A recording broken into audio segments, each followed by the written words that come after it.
तो अब आज हम लोग बात करेंगे एडिशन ऑफ वेक्टर। वेक्टर को जोड़ा कैसे जाए। ठीक है, तो कुछ मेथड से समझने का प्रयास करिएगा। कोई डाउट होगा तो जरूर पूछिएगा। ठीक है, एडिशन ऑफ वेक्टर्स, दो या दो से ज्यादा वेक्टर को जोड़ा कैसे जाए।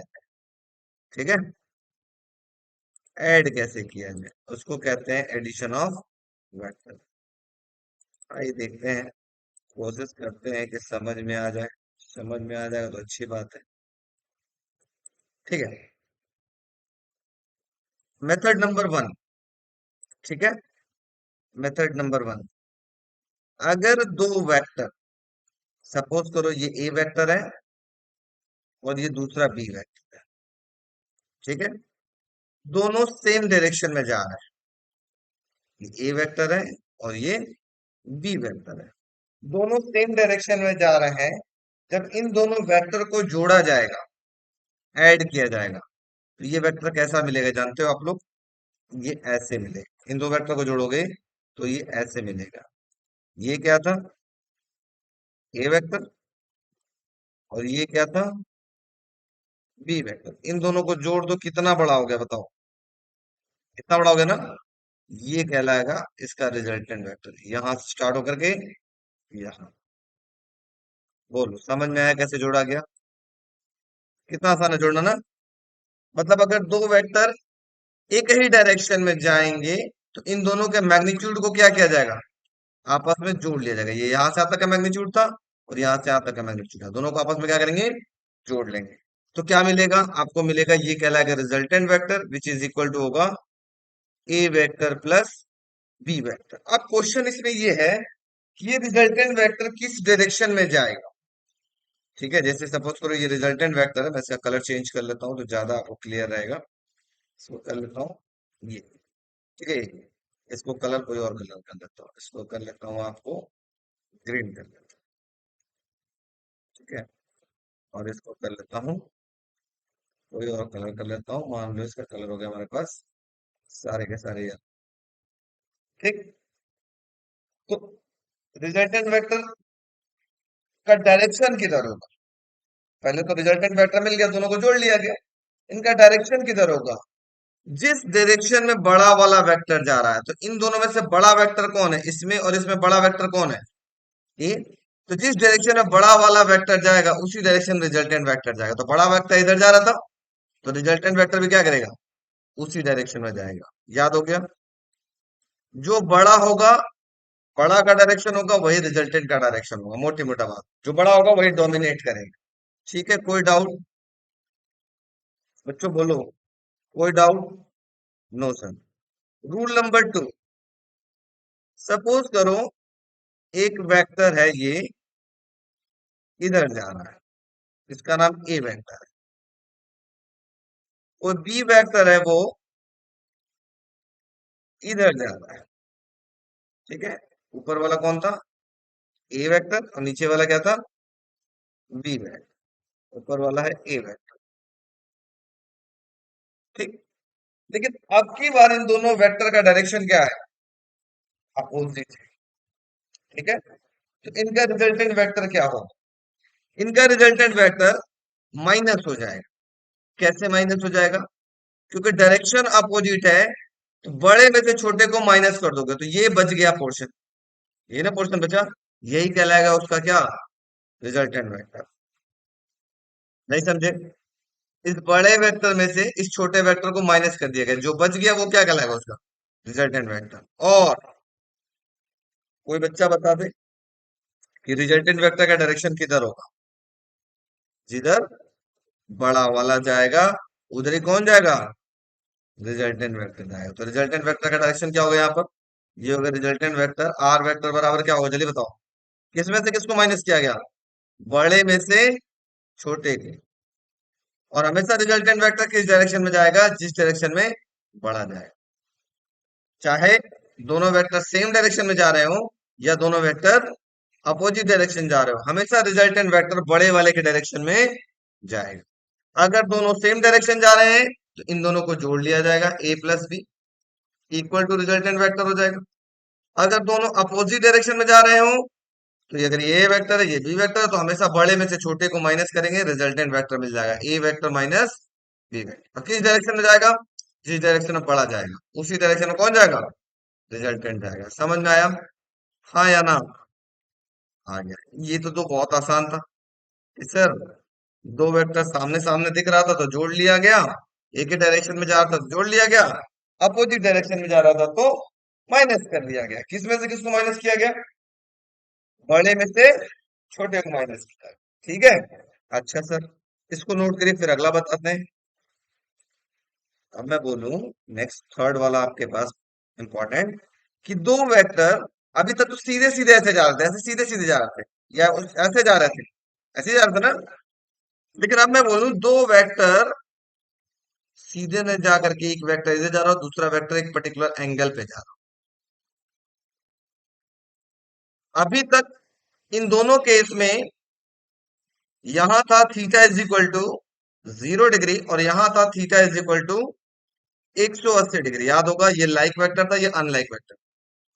तो इनका जोड़ने का तरीका कुछ अलग था। लेकिन अगर दो वेक्टर के बीच में कुछ एंगल दिखाई देने लगे, ठीक है, ऐसे इन दो वेक्टर के बीच में कुछ एंगल दिखने लगे, थीटा एंगल दिखने लगे कुछ ऐसे, ठीक है, तब इसको कैसे जोड़ेंगे? तब इसको जोड़ने के लिए हमको जरूरत पड़ेगी वेक्टर लॉ ऑफ एडिशन की। कौन कौन से वेक्टर लॉ ऑफ एडिशन होते हैं? पहला होता है triangles law of vector addition, ठीक है। दूसरा होता है parallelogram law of vector addition, ठीक है। और तीसरा होता है polygon law of vector addition. बात समझ में आई? मतलब अगर दो वेक्टर, ये सपोज करो ए वेक्टर था, ये बी वेक्टर था, 0 डिग्री या 180 डिग्री के अलावा किसी दूसरे एंगल पे ऐड कर रहे हो, ठीक है, तब आपको क्या जरूरत पड़ेगी? Vector law of addition. इसको क्या बोलते हैं?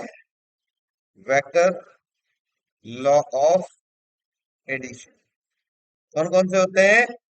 तीन होते हैं: triangles law of vector addition, parallelogram law of vector addition, and polygon law of vector addition. ज्यादातर आपको लगाना क्या होगा? ये।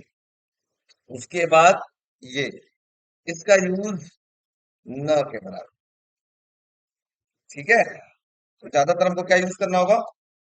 Parallelogram law of vector addition. उसके बाद triangles law of vector addition, और बच गया तो polygon law of vector addition. बात समझ में आ गई? लेकिन 99% आपको क्या यूज करना होगा?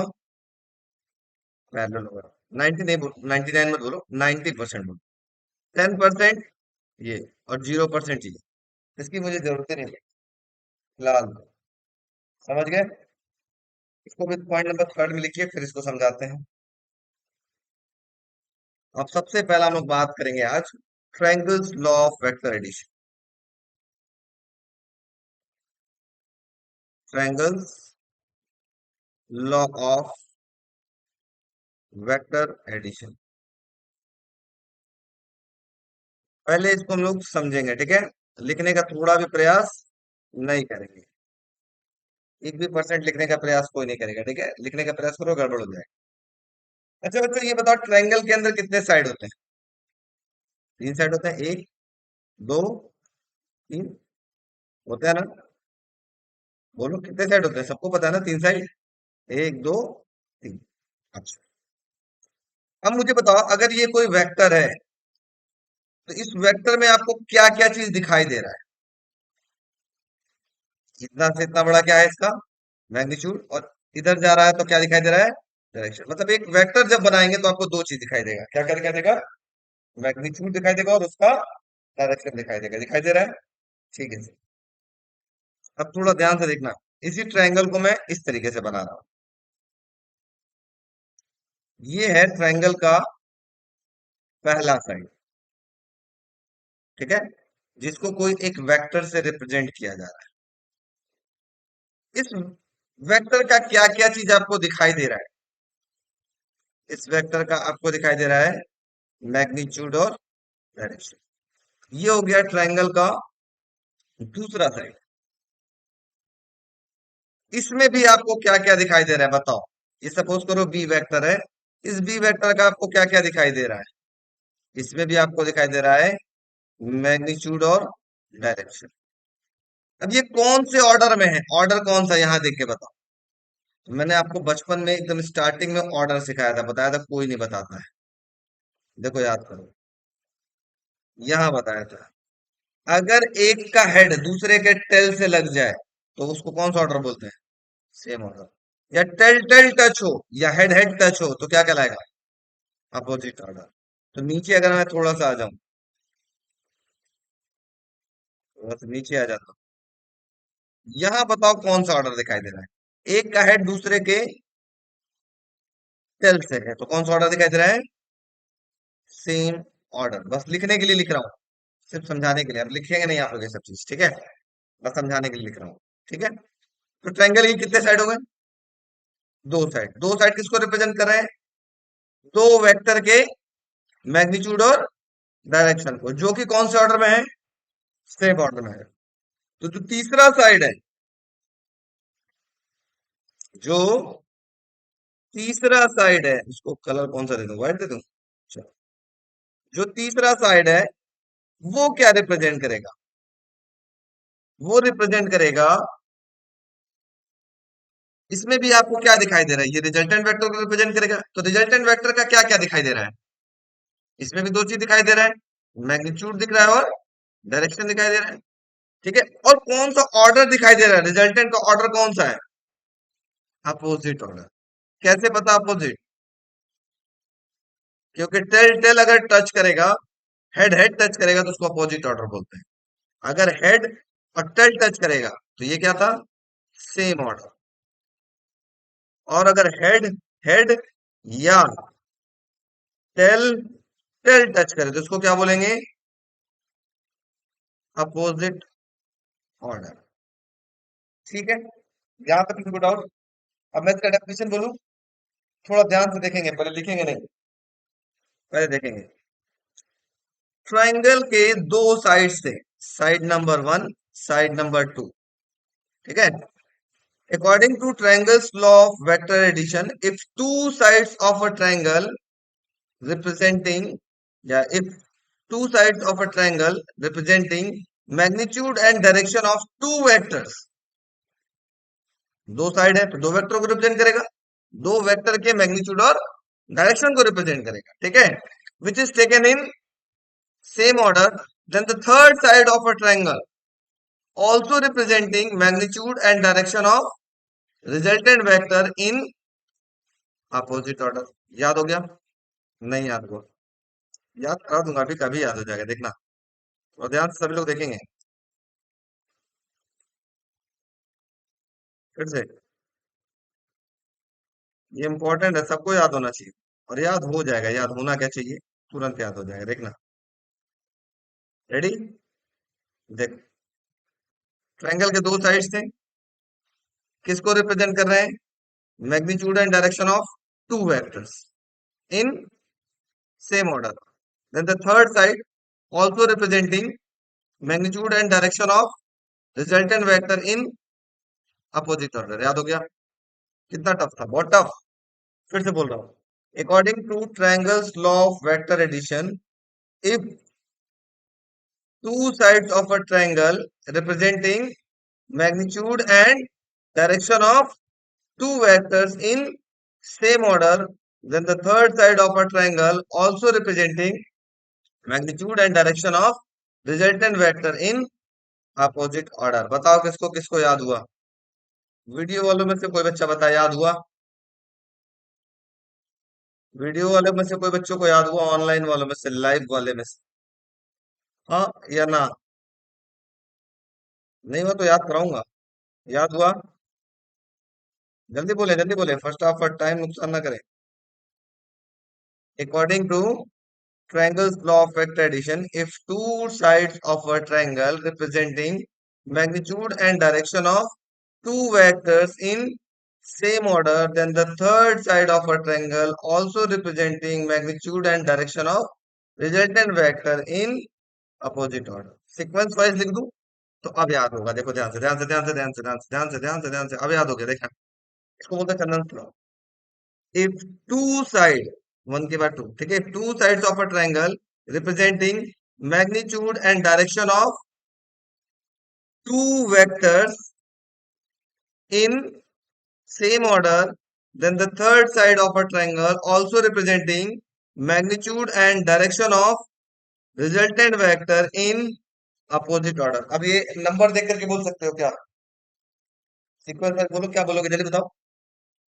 If two sides, one and two, if two sides of a triangle representing magnitude and direction of two vectors, na, taken in same order, then the third sides of a triangle also representing magnitude and direction of resultant vector which is also taken in opposite order. याद हो गया?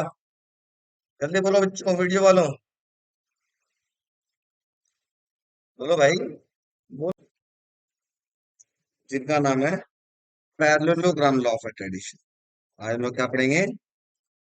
Parallelogram law of vector addition क्या होता है थोड़ा ध्यान देते हैं, समझिएगा, बहुत इजी है। ठीक है, parallelogram law of vector addition,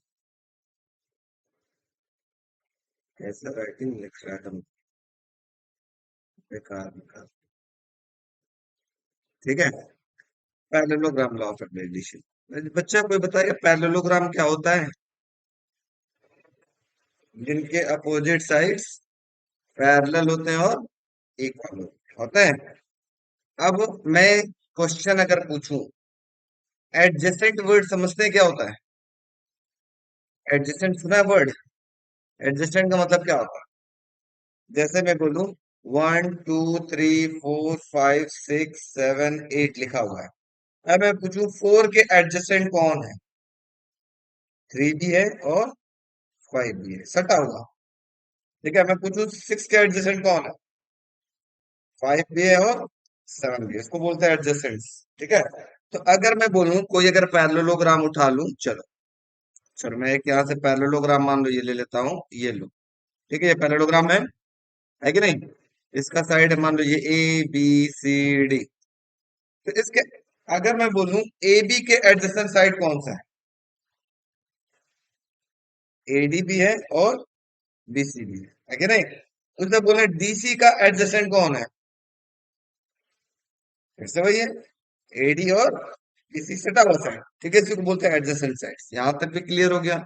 बहुत अच्छे से। इसका अब हम लोग चलते हैं पैरेललोग्राम लॉ ऑफ एडिशन की तरफ। ये क्या है बच्चों? चलिए बोलो।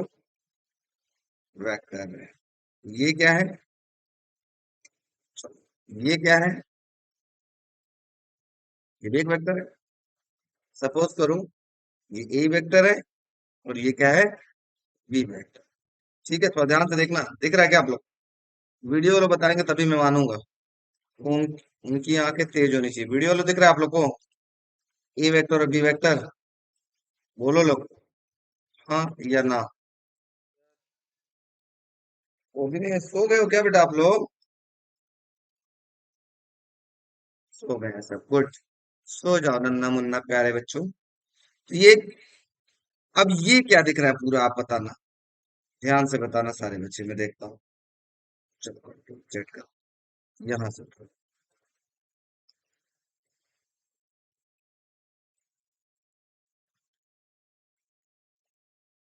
ये अब क्या बन गया, कोई बच्चा बता सकता है? पहले काम बन गया। ठीक है, अब देखो मैं अगर बोलूं तो इस वेक्टर का क्या क्या दिखाई दे रहा है? मैग्नीट्यूड और डायरेक्शन। इस वेक्टर का क्या क्या दिखाई दे रहा है? मैग्नीट्यूड एंड डायरेक्शन दिखाई दे रहा है। और ये दोनों एडजेसेंट साइड्स हैं कि नहीं? सटे हुए हैं, एडजेसेंट साइड्स भी है। ठीक है सर, ये पैरेललोग्राम के कितने साइड हैं?